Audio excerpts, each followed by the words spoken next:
রাজ্যে ফের সক্রিয় মৌসুমী অক্ষরেখা। বুধবার থেকে দক্ষিণবঙ্গের একাধিক জেলায় বজ্রবিদ্যুৎ সহ ভারী বৃষ্টির সম্ভাবনা রয়েছে। আলিপুর আবহাওয়া দপ্তরের পূর্বাভাস অনুযায়ী বুধবার ২৪ পরগনা, নদিয়া ও পূর্ব বর্ধমানে ভারী বৃষ্টি হতে পারে, সঙ্গে বইবে ঝোড়ো হাওয়া। উত্তরবঙ্গে পরিস্থিতি আরও ঘনঘটা। সপ্তাহভর সেখানে কোথাও ভারী, কোথাও অতি ভারী বর্ষণের সম্ভাবনা রয়েছে। দার্জিলিং, কালিম্পং, জলপাইগুড়ি, আলিপুরদুয়ার ও কোচবিহারে মঙ্গলবার থেকেই বৃষ্টি শুরু হবে, যা বৃহস্পতিবার ভারী থেকে অতি ভারীতে পরিণত হতে পারে বলে পূর্বাভাস। উত্তরবঙ্গের একদম উত্তরে যে 5টি জেলা আছে ওই জেলাগুলিতে বিক্ষিপ্তভাবে ভারী বর্ষণ হওয়ার সম্ভাবনা আছে এবং দক্ষিণবঙ্গের হাওড়া, দক্ষিণ 24 পরগনা, উত্তর 24 পরগনা, নদিয়া এই জেলাগুলোতেও বিক্ষিপ্তভাবে দু এক জায়গায় ভারী বর্ষণ হওয়ার সম্ভাবনা রয়েছে।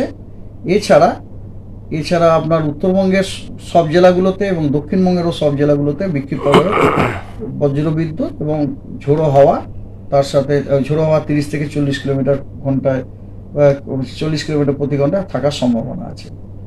7 তারিখে উত্তরবঙ্গের দার্জিলিং, কালিম্পং, জলপাইগুড়ি এবং আলিপুরদুয়ার এই 4টি জেলাতে কমলা সতর্কবার্তা দেওয়া হয়েছে বিক্ষিপ্তভাবে দু এক জায়গায় ভারী থেকে অতি ভারী বর্ষণ হওয়ার জন্য। কোচবিহারে বিক্ষিপ্তভাবে দু এক জায়গায় ভারী বর্ষণ হওয়ার সম্ভাবনা রয়েছে এবং দক্ষিণবঙ্গের এবং উত্তরবঙ্গের মালদাতেও বিক্ষিপ্তভাবে ভারী বর্ষণ হওয়ার সম্ভাবনা আছে। দক্ষিণবঙ্গের অনেক জেলাতেই বিক্ষিপ্তভাবে ভারী বর্ষণের সম্ভাবনা আছে।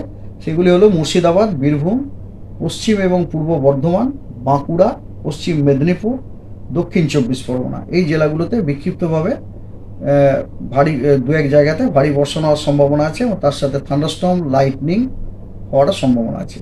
দক্ষিণবঙ্গের বাকি জেলাগুলোতেও বিক্ষিপ্তভাবে থান্ডারস্টর্ম, লাইটনিং হওয়ার সম্ভাবনা রয়েছে।